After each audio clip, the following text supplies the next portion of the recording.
embellissent nos maisons et n'importe quelle cérémonie que nous organisons. Mesdames, Mesdemoiselles et Messieurs, bonsoir. Vous l'aurez compris, je veux bien parler des fleurs. À Abidjan et sa banlieue, plusieurs espaces sont occupés par des horticulteurs qui font de la vente des fleurs leur activité principale. Cette activité nourrit-elle son homme? Comment sont-ils organisés? Pour avoir la réponse à toutes ces questions, regardez votre émission Brave Paysan.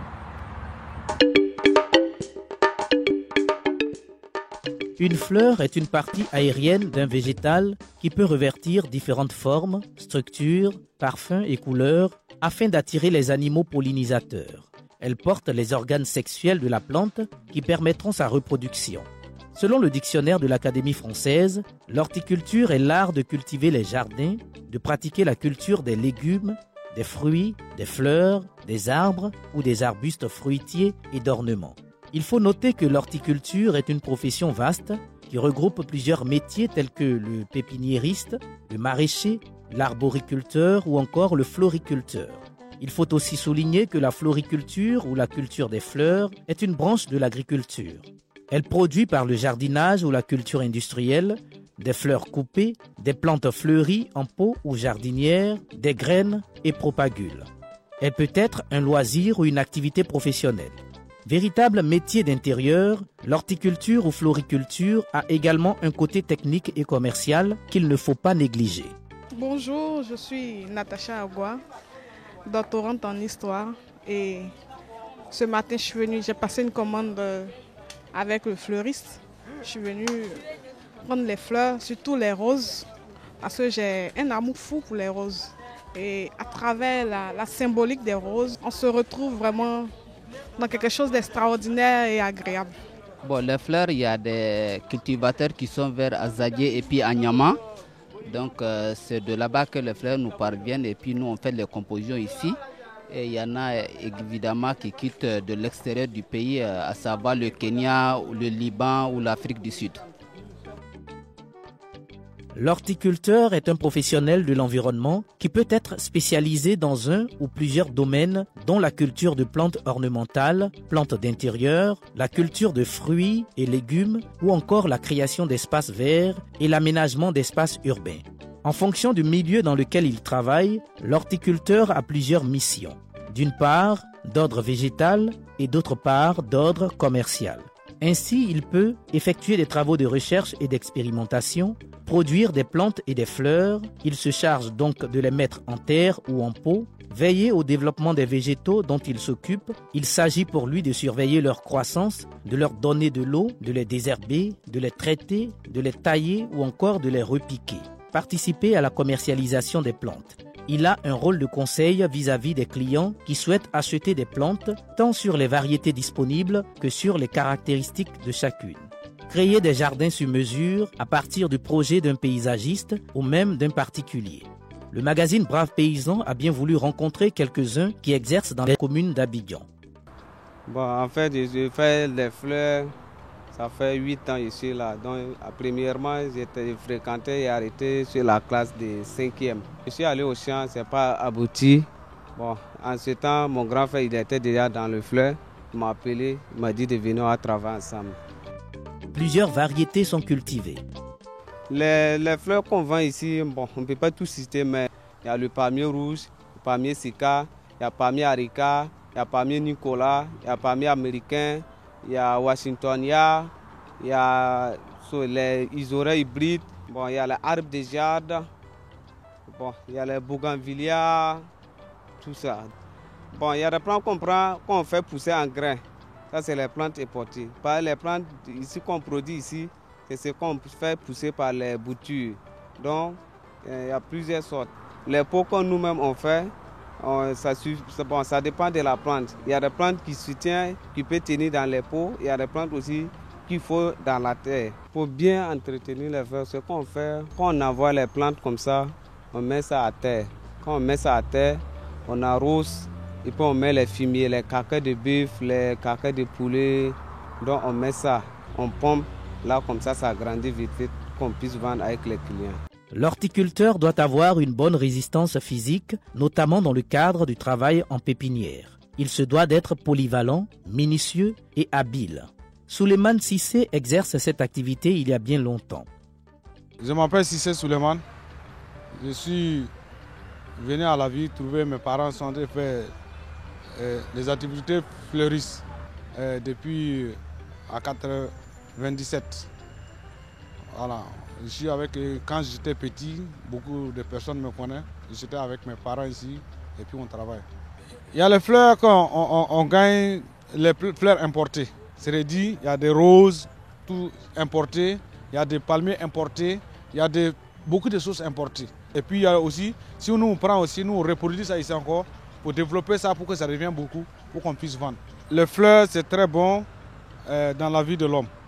Parce que fleurs, ça fait beaucoup de choses. Si tu rentres dans un coup, même qu'il n'y a pas de fleurs, ce n'est pas présentable. Tu vois, c'est comme tu n'as rien fait d'abord. Mais s'il y a des gazons, il y a des fleurs, vous voyez que c'est très joli. Lignon Benjamin Olivier, lui, est arrivé dans ce milieu grâce à Diabagaté Sidiki, président des fleuristes de Cocody. Je suis Lignon Benjamin Olivier, je suis jardinier à la vie Cocody.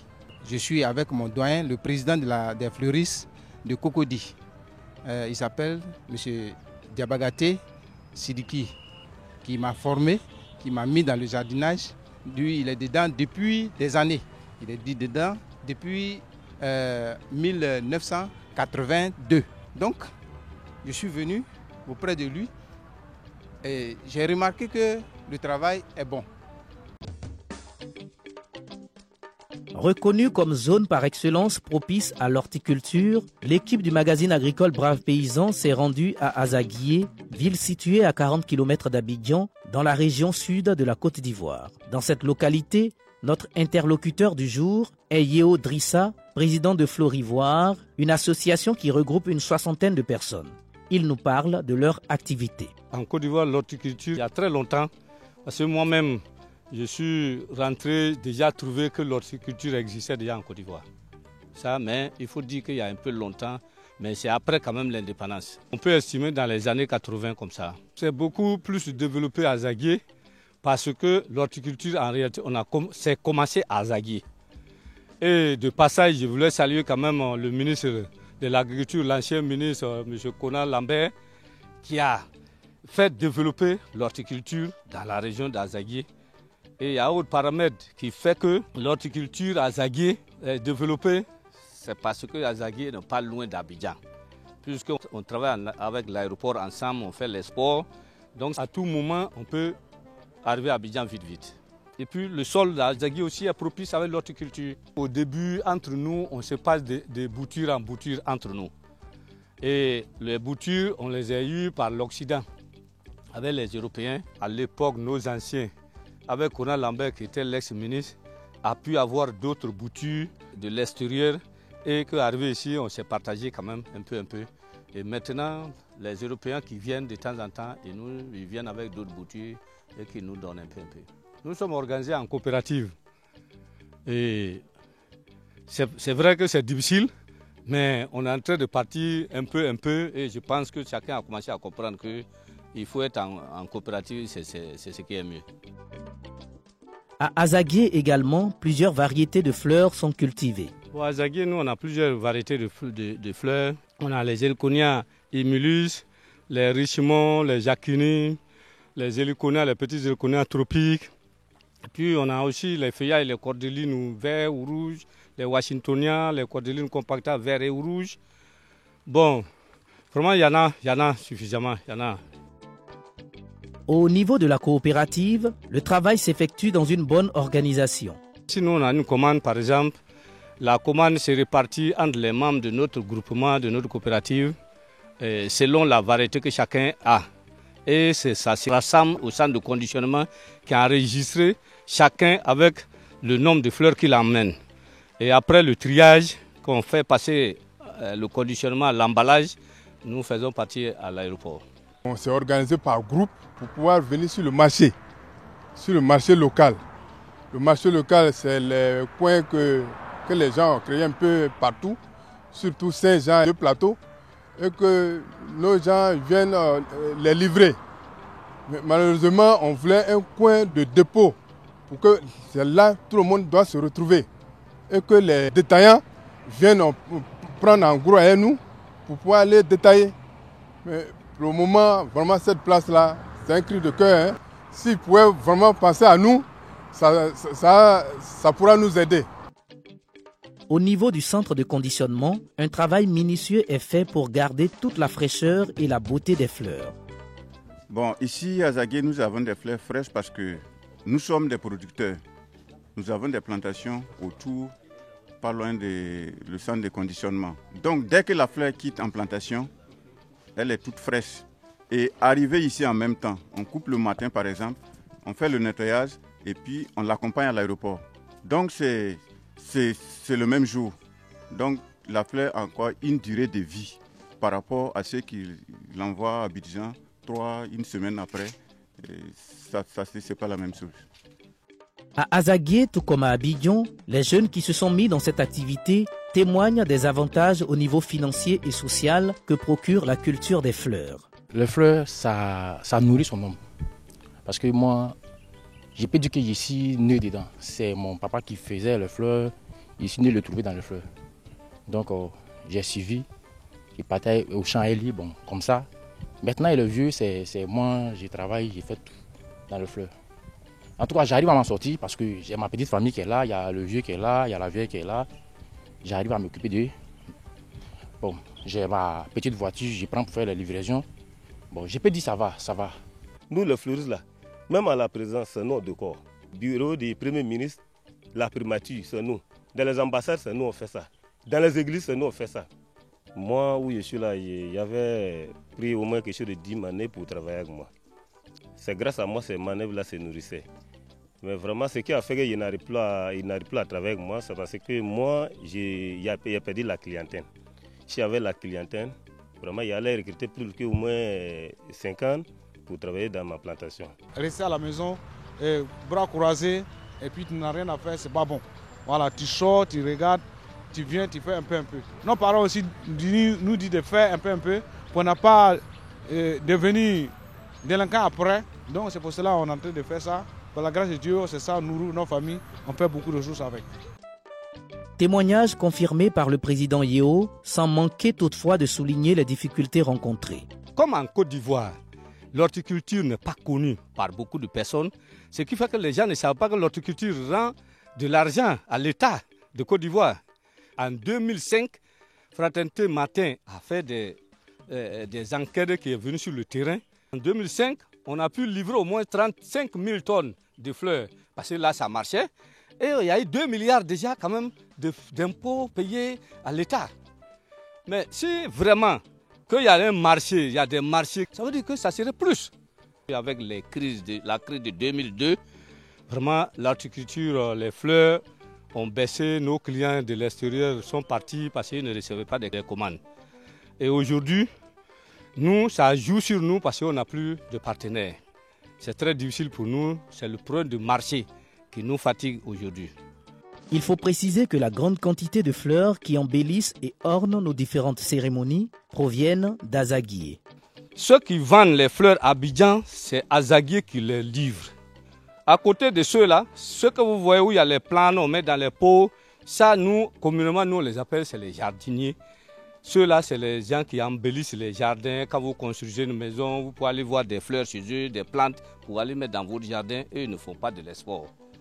Donc la différence est qu'il y a les jardiniers et il y a les revendeurs que les gens, les producteurs d'Azaguié livrent à Abidjan. C'est pour ça que toujours, pour avoir des fleurs fraîches, nous demandons toujours à nos parents, aux Ivoiriens, la population d'Abidjan, de Côte d'Ivoire, si vous avez besoin de fleurs fraîches, venez à Azaguié.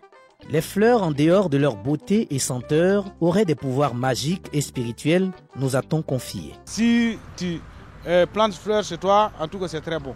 Voilà. Parce que si tu veux faire les cadeaux, il faut faire des fleurs. Si tu veux faire beaucoup de choses, c'est des fleurs avant tout. Voilà. C'est des fleurs hein, qui nous soignent. Il y a des fleurs même, si tu plantes chez toi, ça compte les mauvais esprits.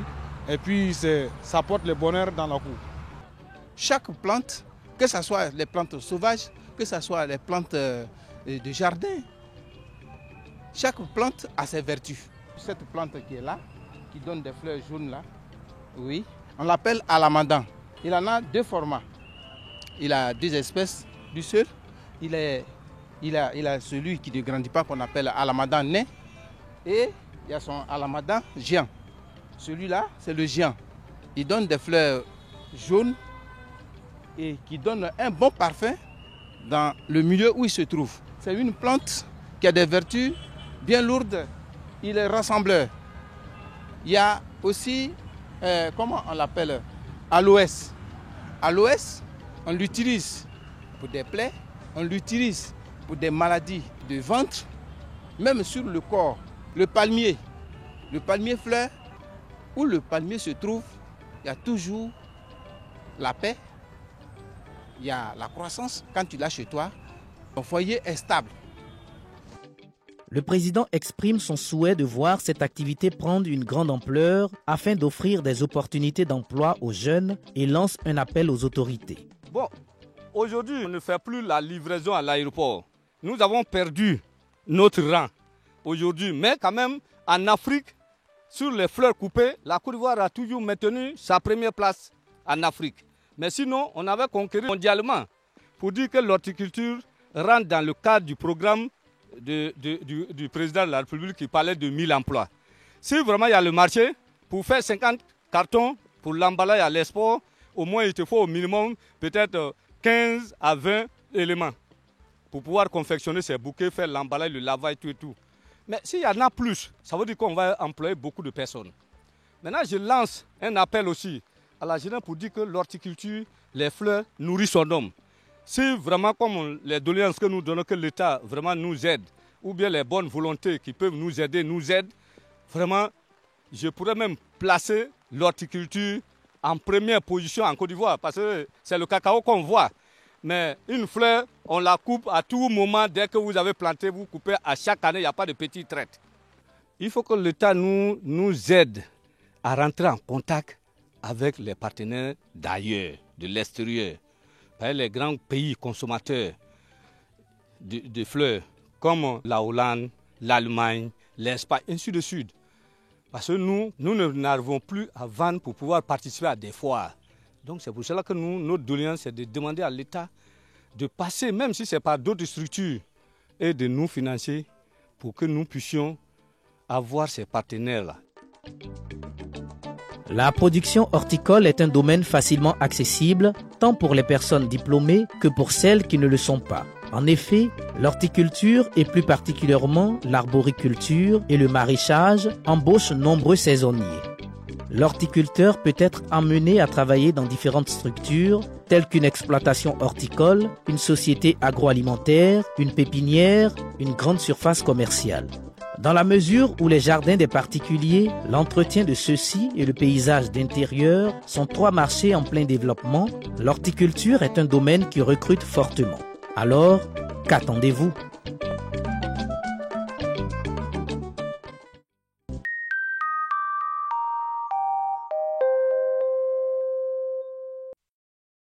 Les fleurs font partie de l'agriculture, mais une agriculture un peu différente de tout ce qu'on connaît habituellement, puisque c'est les fleurs.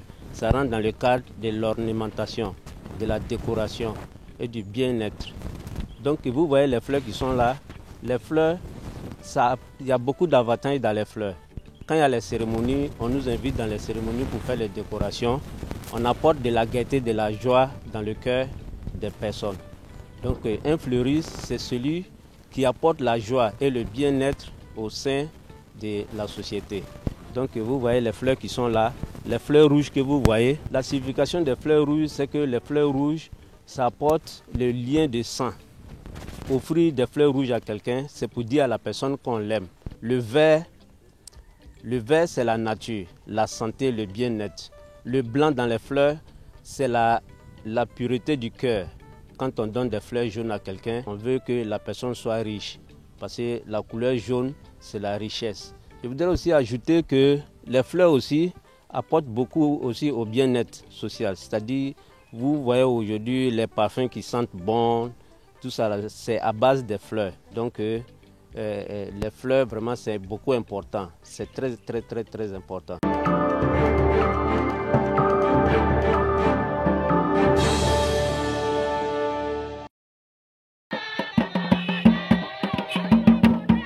Le dimanche 6 octobre 2019 a vu l'inauguration du collège Mian-Kofi Séraphin, en abrégé MKS, de la SCOUP EVA dans la région de Lifou.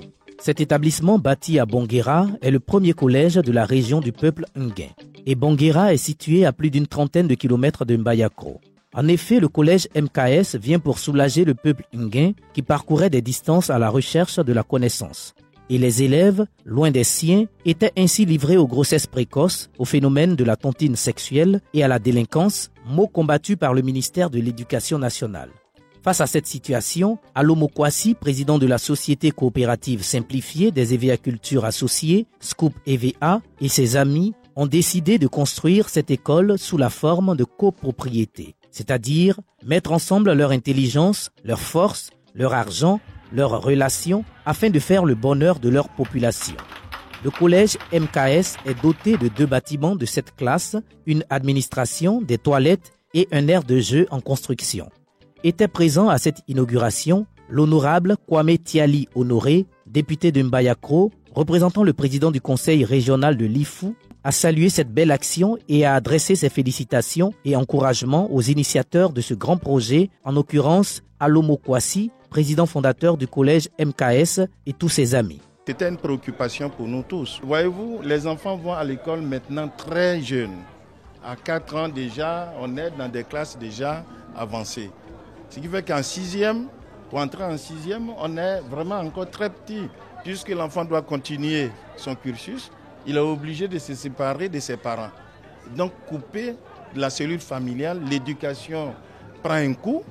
Et les mamans, les parents ici envoient les enfants à 60 km, vivent dans des conditions difficiles. Le résultat ne suit pas. Donc je suis tout à fait heureux, très fier de M. Alomo. Franchement, je voudrais lui dire merci et l'encourager à continuer. Quant à la directrice régionale de l'éducation nationale de l'enseignement technique de Daoukro, Mme Chantal Tarégué, elle a félicité Alomo et tous ses collaborateurs pour cette belle école et a insisté sur la formation des encadreurs, car pour elle, une école de qualité, c'est avant tout les enseignants bien formés. Le premier président de ce pays a dit que le développement de ce pays reposait sur l'agriculture. Et je pense que c'est la suite logique des choses, que des agriculteurs aient pensé à nos enfants, aient pensé à l'avenir des enfants de Côte d'Ivoire, qui ne seront plus obligés d'aller jusqu'à 60, 80 km pour acquérir le savoir. En tout cas, nous voulons leur dire sincèrement merci au nom de Madame la ministre de l'Éducation nationale. Alomo Kwasi a, lui, remercié toutes les autorités et les populations présentes et a exhorté tous les élèves, parents d'élèves et toute la population à prendre soin de cet établissement. En ce qui concerne les parents, je voudrais leur dire que c'est un cri de cœur qu'ils nous ont lancé. Et puis Dieu a fait grâce avec des amis. Nous avons pu faire ce joyau. Donc c'est pour eux l'école, c'est pour leurs enfants, c'est pour eux, c'est pour leur vie. Donc qu'ils en prennent soin, qu'ils fassent en sorte que l'école de Bonguera soit pas seulement un collège, mais que nous puissions passer à une étape de lycée et puis peut-être à la longue passer à une étape supérieure où on pourra faire le BTS ici. Donc les enfants vont rester véritablement dans leurs cellules. Pour Bonguera, nous nous sommes engagés. Nous avons d'autres projets en cours, comme la station de Sandougou, dont les travaux sont pratiquement terminés. Tant que nous avons le soutien de nos grands frères et de nos mamans, je pense qu'il n'y a pas de problème. Vive l'école à Bonguera, vive le développement à Bonguera. Les populations bénéficiaires ont effectué nombreux le déplacements. Il s'agit des populations de la région Nguin, le peuple Sono, le peuple Adjé, le peuple Manla, tous les chefs de village et rois des savanes et des forêts qui ont manifesté leur joie à travers des prestations artistiques. Un déjeuner offert à toutes les autorités et à la population venue pour l'occasion a mis fin à cette belle cérémonie.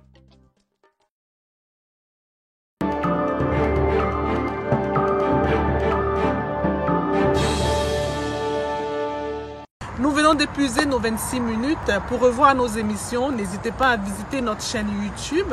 Vous voulez participer à cette émission qui valorise l'activité agricole, vous pouvez nous appeler. Cette plateforme est dédiée à tous ceux qui travaillent, qui aiment le secteur agricole. Que Dieu protège la Côte d'Ivoire, vive nos braves paysans pour que vive toujours une économie forte en Afrique. Au revoir.